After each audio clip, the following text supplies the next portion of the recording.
दोस्तों नमस्कार। दोस्तों मैं विमल शाही आप सभी लोगों का अपने चैनल में स्वागत करता हूं और उम्मीद करता हूं कि आप लोग सभी लोग स्वस्थ होंगे एवं मस्त होंगे। सभी राष्ट्रवादियों और सनातनियों से ये निवेदन रहेगा कि आप लोग मेरे चैनल को सब्सक्राइब कर लीजिए एवं वीडियो को लाइक और शेयर भी कीजिए। दोस्तों आज हम लोग बात करने जा रहे हैं बिहार विधानसभा चुनाव 2025 के बारे में। जी हाँ दोस्तों, इस साल 2025 में बिहार विधानसभा का एक बहुत बड़ा चुनाव होने वाला है और आज हम लोग डिस्कस करने का कोशिश करेंगे कि इस चुनाव में कौन किसके साथ है और कौन किसके खिलाफ है। वैसे जनरली बिहार में इंडी अलायंस नहीं है, बिहार में है महागठबंधन। महागठबंधन एक तरफ है और दूसरी तरफ है एनडीए नेशनल डेमोक्रेटिक अलायंस है। और महागठबंधन को लीड करते हैं श्रीमान लालू प्रसाद यादव, उनके बेटे तेजस्वी यादव, और उनमें जो अन्य संगठन जो हैं उसमें है कांग्रेस एक पार्टी है, उसके बाद लेफ्ट के पार्टीज जो हैं मान ले ये सब जो है उनके अंग हैं, और एक मुकेश सहनी का पार्टी जो है वो महागठबंधन का पार्ट है। वैसे मुकेश सहनी का जो है ना, मतलब कि कोई चाल चरित्र और चेहरा नहीं है। ये सब बातें लोगों को समझनी चाहिए। आप देखिए, मुझे लग रहा है 2020 का चुनाव देखिए आप, 2020 का चुनाव में मुकेश सहनी बिल्कुल तेजस्वी यादव के साथ साथ चलते थे, उठते थे, बैठते थे। फिर एक प्रेस कॉन्फ्रेंस में मुकेश सहनी ये कहते हुए बाहर निकल गए कि तेजस्वी यादव ने मेरे पीठ पे छुरा घोंपा है, और उसके बाद वो एनडीए सागर चुनाव लड़ गए थे। बाद में उनकी कुछ सीटें आई हुई थी, वो सारे विधायक जो है उनके बीजेपी में शामिल हो गए थे। तो मुकेश सहनी क्यों चुनाव लड़ते हैं मुझे ये पता नहीं चलता है। कुछ उनको मिलता है क्या, या कोई दूसरे पार्टी उनको फंडिंग करती है कि तुम लड़ो, जो होगा देखा जाएगा। एनीवेज, दूसरा जो एनडीए है लेड बाय नीतीश कुमार, और उसमें बीजेपी हैं, एलजेपी हैं, जीतन राम मांझी वाली पार्टी है, उपेंद्र कुशवाहा वाली पार्टी है।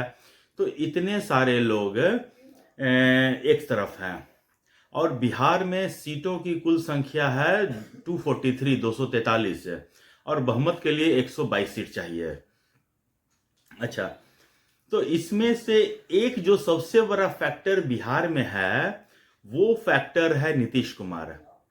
नीतीश कुमार का ये मतलब 2013 के बाद से नीतीश कुमार ऐसा मतलब कि प्रतीत होते हैं कि वो किस साइड चले जाए पता नहीं चलता है। कभी वो एनडीए साइड रहते हैं, फिर उनके 2-2.5 साल बाद उनका मन भर जाता है तो फिर वो महागठबंधन में जाते हैं। उसके बाद वहां जाकर वो सेकुलर बन जाते हैं, अपनी छवि वो सेकुलर वाली कर लेते हैं। उसके बाद जब वहां पर फिर वो देखते हैं कि वहां पर भ्रष्टाचार चल रहा होता है तो फिर वो ईमानदार बीजेपी के पास आ जाते हैं, अपने आप को ईमानदार कहने लगते हैं, अपने आप को परिवारवादी जो पार्टियां हैं उनके खिलाफ प्रोजेक्ट करने लगते हैं, अपने आप को ईमानदार पार्टी बताने लगते हैं। तो इस तरह से नीतीश कुमार ने पिछले 10 साल में करीब 4 बार या 5 बार कर चुके हैं, कभी इधर कभी उधर, कभी उधर कभी इधर। तो नीतीश कुमार सबसे बड़ा अनप्रिडिक्टेबल फैक्टर मुझे लगता है इस बिहार विधानसभा में होने वाले हैं। अच्छा, एक और फैक्टर इसमें है, प्रशांत किशोर की जन स्वराज पार्टी। वो अभी तक किसी भी अलायंस में, किसी भी गठबंधन में नहीं है, वो अभी तक न्यूट्रल होकर चल रहे हैं। तो देखते हैं कि वो मतलब कि क्या इस बार कुछ दिखा पाते हैं या नहीं। हालांकि इंटरव्यू में तो बहुत सारी बातें करते हैं, लेकिन बातें तो बातें होती हैं, लोग करते हैं। अच्छा, मुझे एक बात कहना है नीतीश कुमार से और जेडीयू के सारे लोगों से। मैं अक्सर डिबेट में सुनते रहता हूं कि आप अगर बीजेपी वाले से बहस करने होते हैं तो आप कहते हैं कि बिहार में चेहरा थे नीतीश कुमार। आप अगर आरजेडी वालों को कभी आप उनसे बहस करते हैं तो कहते हैं कि बिहार में चेहरा थे नीतीश कुमार, नीतीश कुमार के चेहरे पर चुनाव लड़ा गया है। आप ये दोनों पार्टियों से बोलते हैं। दोस्तों मेरा मानना है किसी भी राजनेता को अपने आप को साबित करने के लिए, प्रूफ करने के लिए 20 साल का समय बहुत बड़ा टाइम फ्रेम होता है। एक जनरेशन आप पूरा बिता दिए होते हैं। 20 साल कम नहीं होता है। अगर 20 साल आपने एक बहुत बड़ा चेहरा के साथ शासन किया है, आप सेकुलर भी हैं, आप ईमानदार भी हैं, आप परिवारवादी पार्टी में भी नहीं हैं, आपने काम भी बहुत ज्यादा किया है, ऐसा सब बोलते हैं। तो जेडीयू इस बार तुम अकेले चुनाव लड़ सकते हो क्या? आप लड़ सकते हैं क्या? नीतीश कुमार और उनके जितने भी सिपा सलार हैं जो मोच पर ताव देकर घूमते हैं, उनसे मैं पूछना चाहता हूं, 20 साल के शासन में आपकी इतनी हैसियत नहीं हुई कि आप पूरा 243 विधानसभा सीट पर अपने उम्मीदवार खड़ा कर सकें।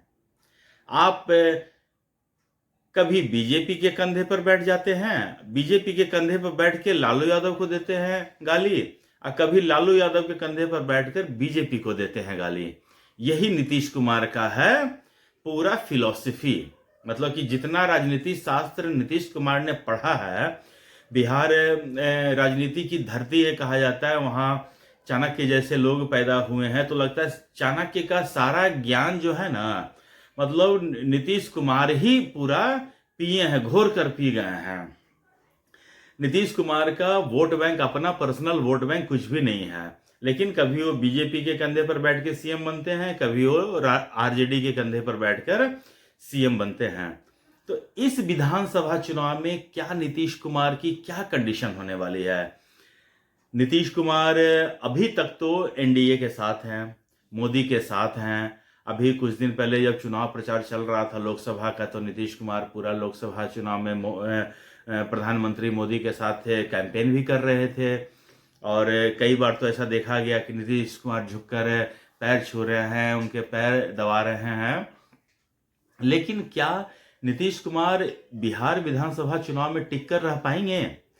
और अगर टिककर एनडीए में रह भी गए तो क्या वो, जैसे कि एनडीए में जितने भी दल हैं, बीजेपी है, जेडीयू है, रामविलास पासवान वाली पार्टी है, चिराग पासवान वाली पार्टी है, क्या सबको पर्याप्त सीट मिलेगा?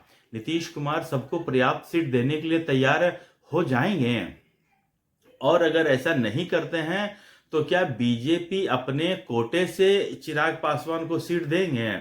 क्या बीजेपी अपने कोटे से जीतनराम मांझी को सीट देंगे? क्या बीजेपी अपने कोटे से उपेंद्र कुशवाहा को सीट देंगे? तो ये एक बहुत बड़ा देखने वाली बात रहेगी। दूसरी तरफ आ जाइए दोस्तों, जो महागठबंधन है, महागठबंधन में पिछले 2020 का चुनाव जो है ना, महागठबंधन के लिए किसी भयंकर स्वप्न से कम नहीं है। आरजेडी ने कांग्रेस को 70 सीट दे दिया था, और कांग्रेस उसमें जीती कितनी, 25 या 26 सीट है। अब उनकी स्ट्राइक रेट को देखकर मुझे तो नहीं लगता है कि इस बार आरजेडी कांग्रेस को 30 से सीट ज्यादा देने जा रही है। अगर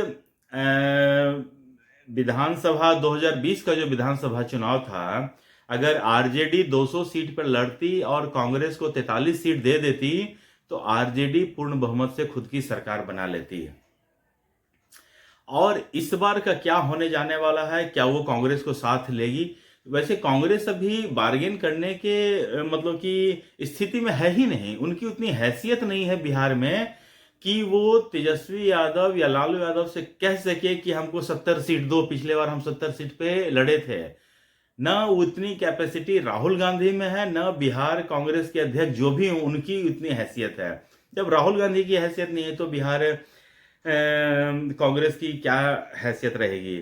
अच्छा, उसके बाद इन लोगों ने रामविलास पासवान के भाई जो है पशुपतिनाथ पारस, उसको भी महागठबंधन में शामिल कर लिया है। तो आरजेडी को उनके लिए भी कुछ सीट छोड़ना पड़ेगा, और फिर लेफ्ट पार्टी के लिए भी कुछ सीट छोड़ना पड़ेगा।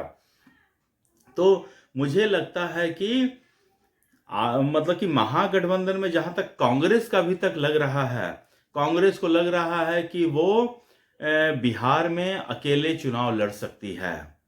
हालांकि कांग्रेस की, फिर मैं बता रहा हूं, इतनी हैसियत नहीं, उसके पास इतना कैंडिडेट नहीं है कि वो 243 सीट पर कैंडिडेट खड़ा कर सके। तो फिर चुनाव लड़ने वाली तो बात ही नहीं है, फिर से 0 सीट लाएगी, फिर से राहुल गांधी जीरो देख लीजिए, चेक कर लीजिए वाली बात है, आ जाएगी। तो दोस्तों मतलब कि इस तरह कांग्रेस इस मूड में है कि जिस तरह उन्होंने केजरीवाल को दिल्ली में झटका दिया है, क्या कांग्रेस जो है आरजेडी को बिहार में झटका दे सकती है? क्या इस स्थिति में है क्या? इन लोग का, चाहे वो कांग्रेस हो, चाहे वो आरजेडी हो, चाहे वो नीतीश कुमार हो, चाहे वो रामविलास पासवान हो की पार्टी हो, इन सब का कॉमन वोट बैंक है मुस्लिम। कि ये लोग चाहते हैं कि किसी तरह फुल टू मुस्लिम वोट इनको मिल जाए।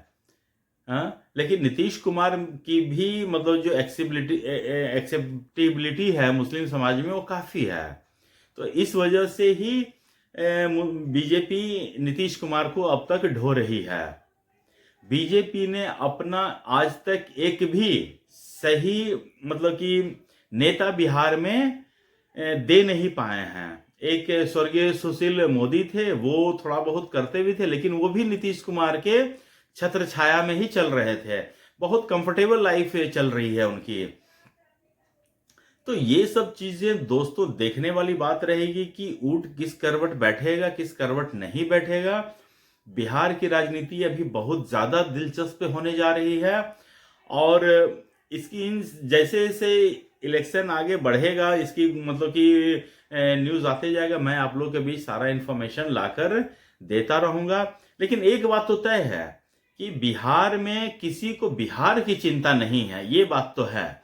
सब लोग अपनी सरकार बनाना चाहते हैं। अभी देखिए लालू प्रसाद यादव नालंदा में थे, तो वो कह रहे हैं कि हम सबको इकट्ठा होकर के ये देश में अपनी सरकार बनानी है, तेजस्वी यादव को मुख्यमंत्री बनाना है कि हमको तेजस्वी यादव को सीएम बनाना है। बताइए, उन्होंने कभी ये नहीं कहा कि हमें बिहार को आगे बढ़ाना है, हमें बिहार के लिए कुछ करना है, बिहार में शिक्षा के लिए कुछ करना है, बिहार में रोजगार के लिए कुछ करना है। इन सब बात पे लालू यादव ने एक शब्द नहीं बोला। लालू यादव ने सिर्फ एक चीज बोला कि हमें तेजस्वी यादव को मुख्यमंत्री बनाना है। लालू यादव का एकमात्र लक्ष्य जीवन का यही रह गया है। तो देखिए दोस्तों क्या होता है। आप लोग से रिक्वेस्ट रहेगा कि आप लोग मेरे चैनल को सब्सक्राइब कर लीजिए, और आप लोग अपना ख्याल रखिए, स्वस्थ रहिए, मस्त रहिए। तब तक के लिए नमस्कार, बाय।